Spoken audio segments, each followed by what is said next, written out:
Welcome to the Nations Football League Universe Slider ecosystem, built specifically for CPU versus CPU slow simulation gameplay, where every animation, every decision, every outcome is rebuilt from the ground up.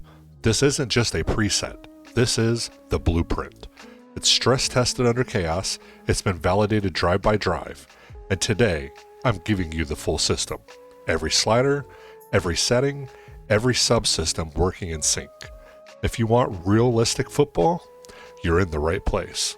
Hit like so this gets pushed to more players, and make sure you subscribe if you want the full league experience.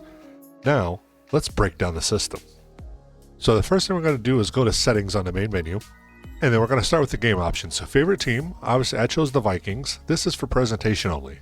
It does not affect CPU versus CPU gameplay, so choose whatever team you want. When you get down to playbooks, next thing is offensive and defensive playbooks. Leave these as team specific. Reason being is it does seem to affect CPU logic. Team specific playbooks make each franchise play more to its real identity throughout my testings.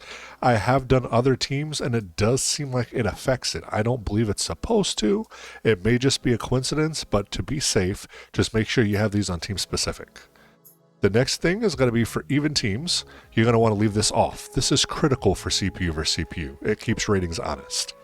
Next is NFL launch playbooks. You also want to make sure that is off. These will break CPU logic. Turning them off stabilizes the gameplay.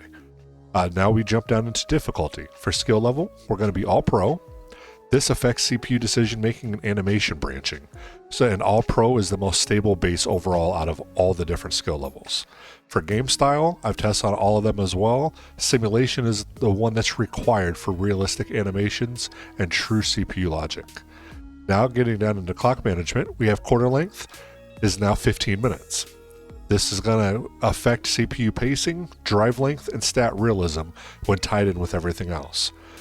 Play clock needs to be on, accelerated clock needs to be on, and minimum play clock time needs to be at 14 seconds. All of these affect CPU snap timing and drive rhythm, so you need to make sure these are identical to what I have. Pretty much everything I'm going to show you needs to be identical. Next, we're going to go into coin toss. So this is going to be for presentation only. Does not affect CPU versus CPU gameplay, but I do leave it like realistic real life, where typically first choice is the kick, second choice is with wind. Then we're going to go down into kicking. I use the kick meter style for classic Madden meter. And then for control scheme is tap tap. This is really for user only, and it does not affect CPU versus GPU gameplay, but this is what I had it set out during all of my testing, so I'm just going over it with you as if it's part of it. Now jumping down into passing mechanics, I do use revamp passing for passing type. Passing slowdown is off. Pass lead increase is none. Rectical speed is 1. Rectical visibility is hidden, and meter visibility is hidden. All of these are user-only mechanics, and they also do not affect CPU versus CPU gameplay or animations, but for some reason it does seem like on my testings and a few other people that I've talked with, it seems like the passing type can affect and does affect some CPU versus CPU gameplay.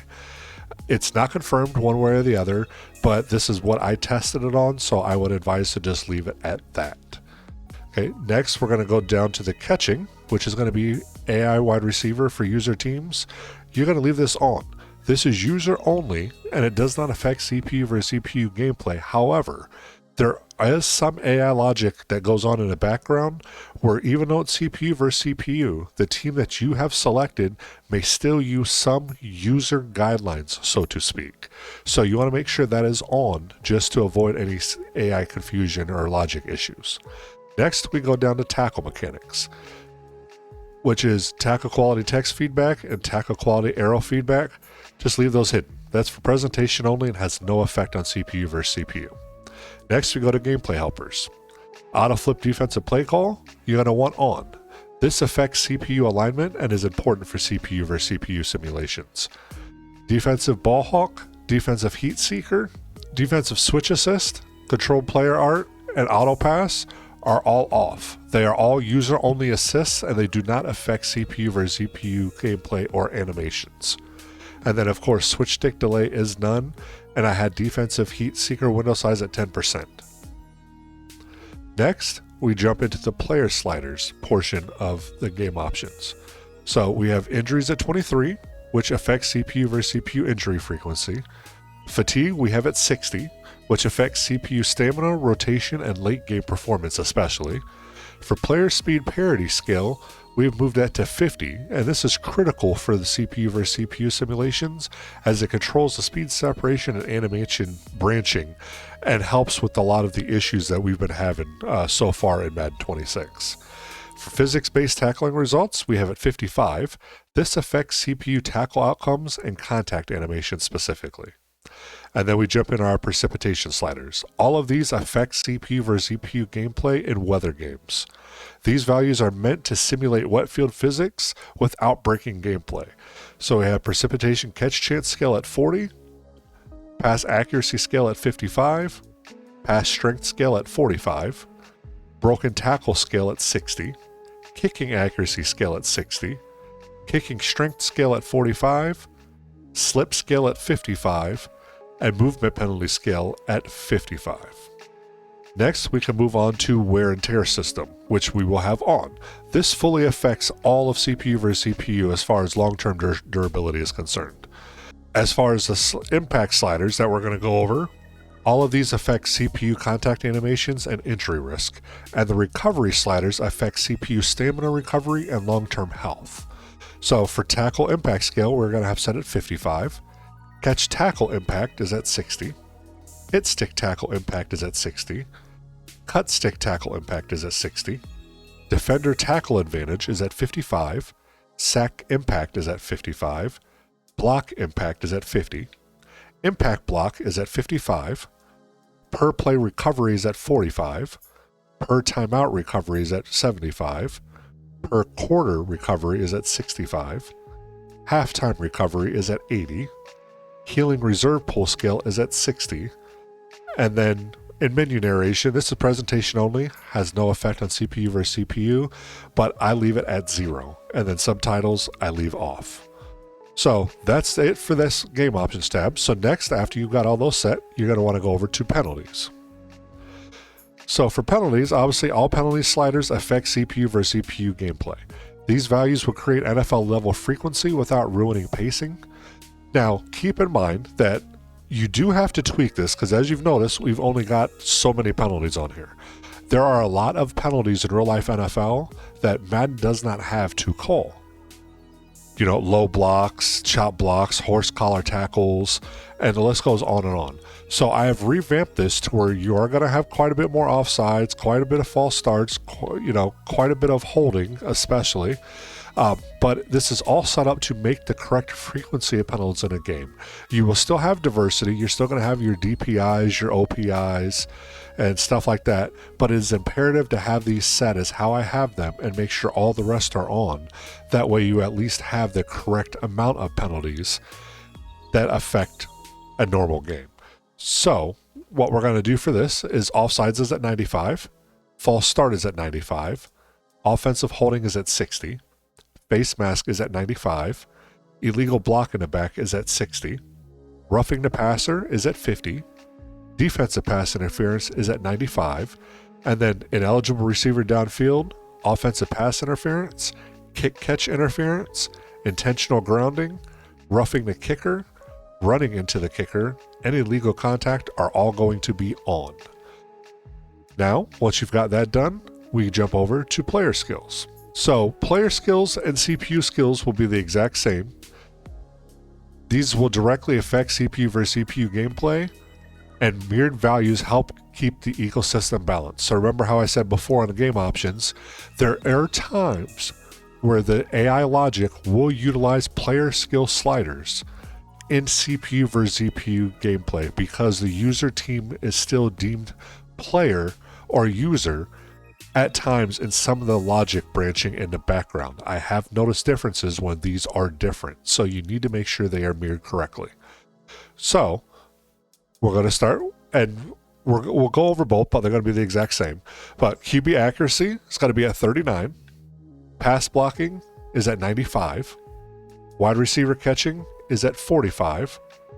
Run blocking is at 48. Ball security is at 50. Reaction time is at 50. Interceptions is at 33. Pass coverage is at 52. Tackling is at 63. And then in the special teams, field goal power is 55. Field goal accuracy is 45. Punt power is 55. Punt accuracy is 48. And kickoff power is 52. And if you're curious at what each of these kind of do, I'll go over a brief introduction on it just to give you an idea about why I have them set. So like QB accuracy at 39 gives you that true miss chance and ball placement variance. So you're going to have your short throws, your overthrows, your throwaways, your off targets, as well as correct passes. Pass blocking gives you those realistic pockets without having insta sheds on that D-line or from the linebackers blitzing, stuff like that. You will still have blitzes, you'll still have sacks. You'll have some games where you have 6 sacks per team. Now, we're in a league now where that is becoming average. I mean, we had teams with 10 sacks in a single game just for one side. So just remember that when you're seeing those games where you have 4, 5, 6 sacks for a team, that's not abnormal and that's not too many sacks. That's right in line with a good defense, especially against a weak offensive line. Wide receiver catching, we have at 45 because hands matter, but contact also matters. So there should be drops. There should be times where, they get hit, the ball comes out, just like in real life. For run blocking, at 48, this gives you realistic lane development. You're going to have runs where you're going to have 40, 50, 60, 70, 80-yard runs, but then you're also going to have losses of 4, losses of 5. It's going to be a bit of everything. For ball security, is at 50. Fumbles should be rare, but they should also be meaningful and they should still happen. For pass defense reaction time, this is really, for me, the best thing to say on this is authentic break timing. It's the best timing of how the defense breaks from the motion of the QB throwing the ball. They're not, Robo QBs where they're already going before the ball's in motion or before the ball gets there, but it does give an even variance between the two. Interceptions at 33 can still be punishing with bad QBs, but it doesn't become archaic or arcade-like, in other words. For pass coverage, this just gives you more of that realistic leverage and spacing, especially on good route runners and things like that. And then for tackling, this gives you strong wrap-ups, but it doesn't feel suctiony or like a suction cup where they're just sucked right into, each other and then a tackle there. You're going to have broken tackles. You will have Derrick Henry bowling through 2 or 3 defenders. You're going to have Kenneth Walker, juking a few and then bowling through another. You're going to get all of that. And then there's going to be times where the defense is going to level your running back and you're going to hear the pop and he's going to fall backwards. It's exactly how you want it. And then as far as special teams, obviously I have this just to match up with modern NFL ranges. So again, CPU skill, same thing. QB accuracy is 39, pass blocking is 95, wide receiver catching is 45, run blocking is 48, ball security is 50, pass defense reaction time is 50, interceptions is 33, pass coverage is 52, tackling is 63, field goal power is 55, field goal accuracy is 45, punt power is 55, punt accuracy is 48, kickoff power is 52.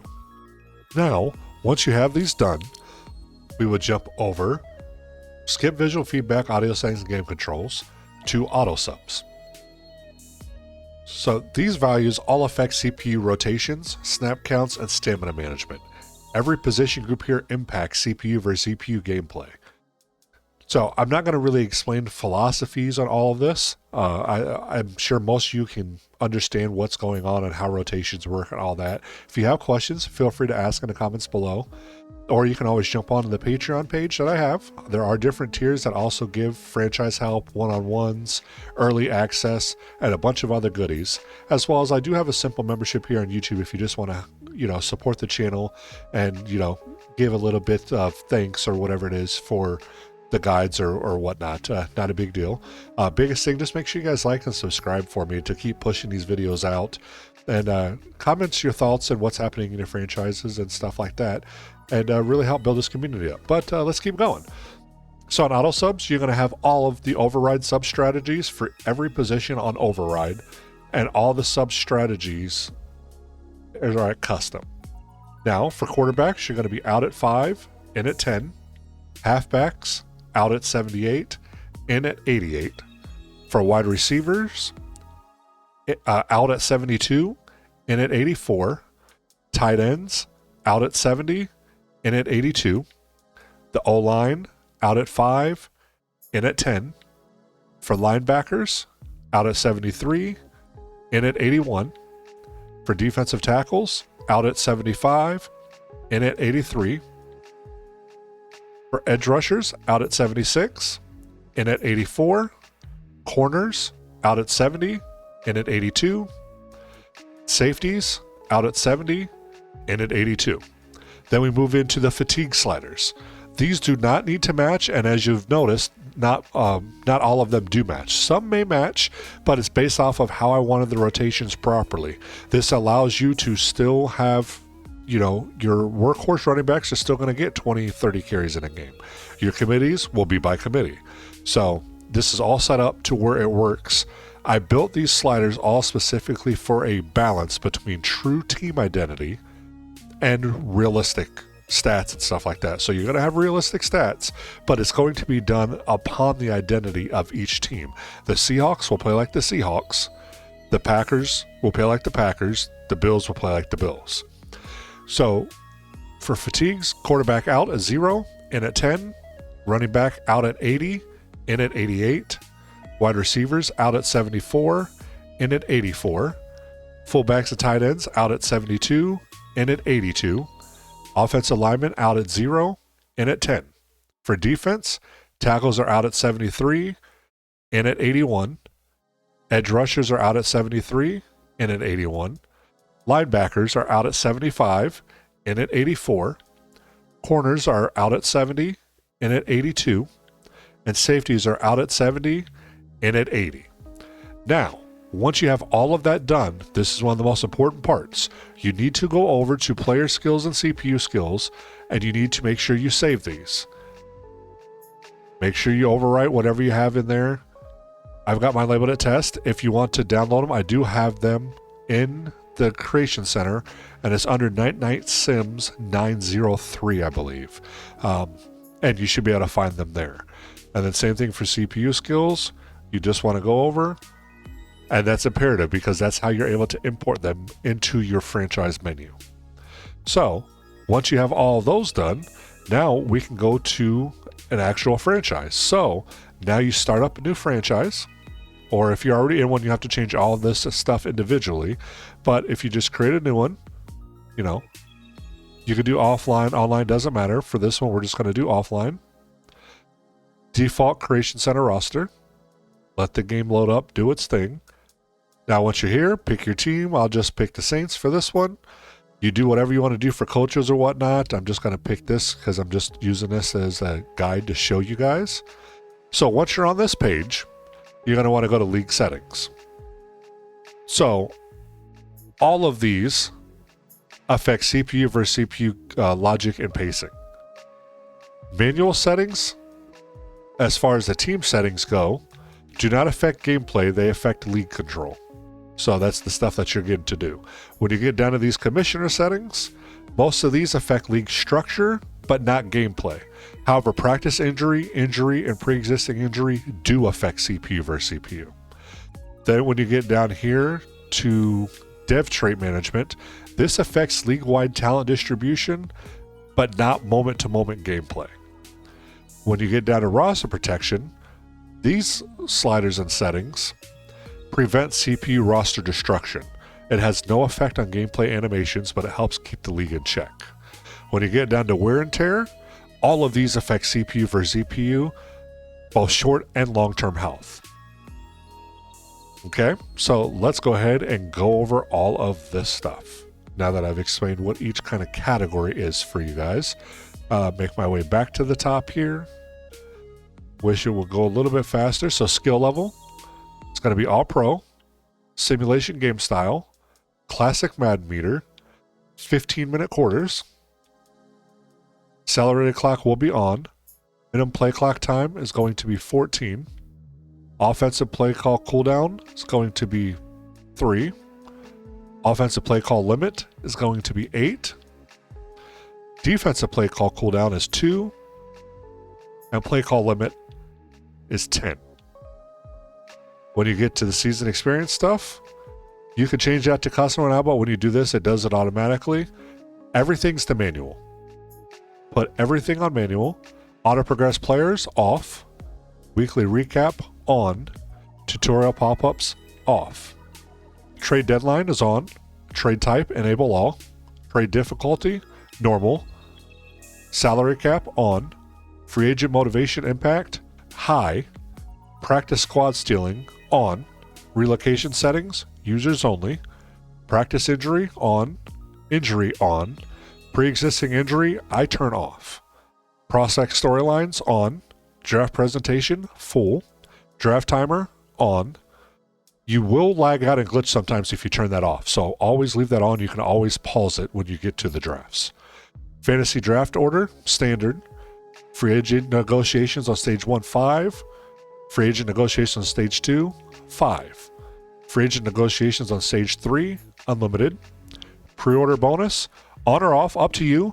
I used to leave it off. I now leave it on because normally it's coordinators getting hired in as head coaches, so they have some experience. So those bonus points will help you if you have it. If you don't, not a big deal. Coach firing, CPU only. Career clock on. Breakout scenarios on. Development trait regression on. For this one, you have 2 different options on the desired dev players. So I typically do 50 X Factors, 75 Superstars, and 400 Star Devs. However, if you see the league getting, too high of a number of dev trait players, or you start noticing sacks or stuff exceeding what they're supposed to exceed, a lot of it is due to devs and those dev traits. So then what I would do is drop X Factors down to 35. I would drop Superstars down to 60 and Stars down to 300. If you start having issues as you start going through your seasons, or if you just want it to be more realistic of sorts, I think it's still more realistic with what we're actually going to use, but that is an option. I just wanted to show you guys. But I would say that I would normally do 50, 75, and 400. Superstar abilities are on. Ability edit and player trait edit controls, any player. Minimum roster size is 53. End season player movement limit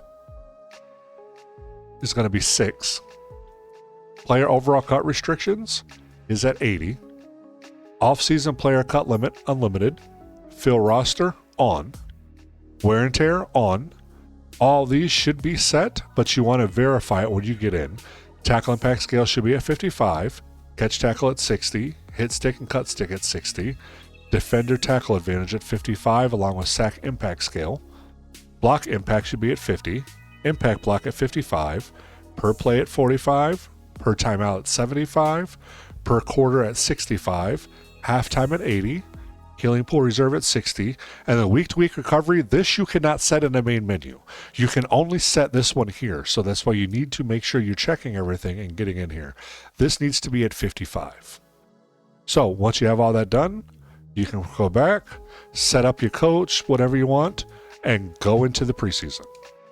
Okay, now that we're on the main franchise screen, there's a couple of things you want to do before you do anything else in here. So the first thing is going to be to go down to manage team, to team schemes. And you're going to want to set it up based off of what I have in my offensive and defensive guides. So make sure you check those out for the proper combo that you should use for whatever team you're playing with. Okay, for offense, for instance, for our Saints, I will use West Coast Zone Run with the Saints playbook, or I could do the West Coast Zone Run with the 49ers playbook, or the West Coast Zone Run with the Rams playbook. I am going to stick with New Orleans in this case, but like I said, make sure you check the offensive guide to see which combo you should use. As far as defense, it says on here already it does a 3-4, but we will not run that. For the Saints, you're going to want to run a base 4-3 with the Saints playbook. The Saints playbook and how the Saints play is a 4-3 scheme. It's typically how they play. They don't play like a 3-4. They play like a 4-3. So make sure if you want true team identities, you follow those guides and combos that I give you. Now, once that is done, you just go back. And then the next thing you're going to do is go to Manage Team, Auto Subs, and just make sure all this stuff carried over correctly. It usually does, but there have been rare occasions where it hasn't. So just make sure that all this is correct, and you'll be good to go. Accept and continue. Now, the next thing you're going to do is go to the Options tab, Franchise Settings, League Settings, verify all this transferred in as it should. It usually does, but again, always double check. That way you don't have any surprises, because you want to make sure you're fully set up. Okay. Next, you go to Franchise Settings, XP Sliders. So I have made some changes on these as well. So for these, for quarterbacks, you're going to go to 90. Halfbacks are at 94. Tight ends are at 94. Wide receivers at 94. Fullbacks are at 50. Tackles are at 94. Guards are at 94. Centers are at 94. Edge rushers are at 94. D tackles are at 90. Middle linebackers are at 94. Outside linebackers are at 94. Corners are at 94. Free safeties are at 90. Strong safeties are at 90. Kickers are at 90. Punters are at 90. And then for age progression, you're going to have 160, 160, 160, 150, 150, 130, 130, 100, 100, 90, 90, 70, 70, 50, 40, and 10. Then we move on to regression rates. QB is going to be at 100, halfbacks at 110, tight ends at 110, wide receivers at 100, fullbacks at 80, tackles at 110, guards at 100, centers at 90, edge rushers at 110, D tackles at 110, middle linebackers at 110, outside linebackers at 110, corners at 100, free safeties at 90, strong safeties at 100. Kickers and punters, both at 80. And then for ages, you're going to have 50, 50, 60, 70, 80, 90, 110, 130, 150, and 200. This is going to give you the perfect XP runs and everything multiple seasons in. This isn't just a one season in like the previous set was. I've fine-tuned it more as I'm getting further in my practice and testing stuff and things like that. So I'm able to fine-tune it as I keep getting further, and this seems to be the ideal settings for it. Now, once that's all done, you can go back, Options, Franchise Settings, and the one everybody's waiting for, Gameplay Sliders. So this is why it's key that you saved them before, because now that you're in here, you're going to want to import. Then after you import, press reset and then import 2 more times. This is the only thing I've noticed that I can do to guarantee that these gameplay sliders lock themselves in. Now, there's a couple of things I want you guys to know. You want to make sure anytime you leave the game, you shut it off completely. So I know every console is a little bit different, but for instance, I'm on an Xbox. So if I'm coming in and I just turned on my Xbox, right? I turned off it on, I turned it on. If you click on it and it says resume, you're going to have issues and the sliders aren't going to be locked in. Even if it says play, the best thing you can do is make sure that you close out of the game completely. So on Xbox, you just press the start, go down to quit, or log out completely. Same with PlayStation or whatever you're on. Go in, go through the menu, make sure it says play. If you don't do it in the process that I'm showing you now, you're going to have sliders that are off and you're not going to have the realistic stats. And that's what was happening with a lot of people on the last set. until I got them to understand how to do it properly. So make sure you follow this to the T. So then, of course, you go through the whole main menu stuff. You say here, you go through this. So now, once you get into the main menu, you just make sure you logged in. You want to log in your profile, like that's why you go through in. That way it's a fresh profile set. It's a fresh run-in. Make sure after any title update, you do a profile reset. For those of you that don't know how to do that, I will do that maybe in another video, or you can always ask me and I can explain, but it's pretty simple. Once you get in and it's your first time in the franchise, or you switch games, whatever it is, you come back, go into your franchise, pick whatever franchise that you want to play, and then once the franchise loads back up, what you're going to want to do to make sure all the sliders and everything are still locked in, you don't have to go change anything or fix anything, but you want to go to Options, Franchise Settings, Gameplay Sliders, Import, Reset, Import, Import. If you do it that way, the sliders will be locked in and you'll have no issues. That's the only answer I can give you if you're having issues, because that's what works for me and it works every single time. So if you're having issues other than that, then either one of your sliders is off or you need to do a profile reset. This has been tested, all these settings and sliders have been tested through 2+ seasons, and then once I got everything done and all my sliders where they were, I did 11 test games with those specific sliders with different teams, doing low-tier QBs, rookies, elites, mid-tiers, good defenses, bad defenses, scrambling. I verified every archetype, every chaos scenario, the different weather and everything. Everything has been tested again and again, and validated and verified. These sliders will give you the most realistic stats that you can get in Madden 26. Now, as you saw a little bit of the gameplay at the beginning of the video for a few seconds, I'm going to go ahead and let some play out. You guys are free to watch it, but that way you can kind of get an idea of what it looks like. It was from the very last testing game that I did between the San Francisco 49ers and the Seattle Seahawks. It was a low-scoring game, which a lot of people have complained that they can never get in Madden. Well, here you go. But again, at the end of the day, make sure you have everything set. That's the full system for you. So just remember, when every slider works together, the game finally stops fighting you and it starts playing like real football. And this whole ecosystem I built isn't just about making the game easier. It's about making it honest. Every read, every collision, every inch earned. Welcome to the Nation's Football League universe, where we play the sport, not the sliders. Now, I'm going to give some gameplay video you can watch from the last test, and I will see you guys in the next video. Make sure you hit that like button, comment, put on notifications so you get alerted to the future guides coming up, and make sure you subscribe. 78% of my viewers are still not subscribed. I'll see you guys on the next one.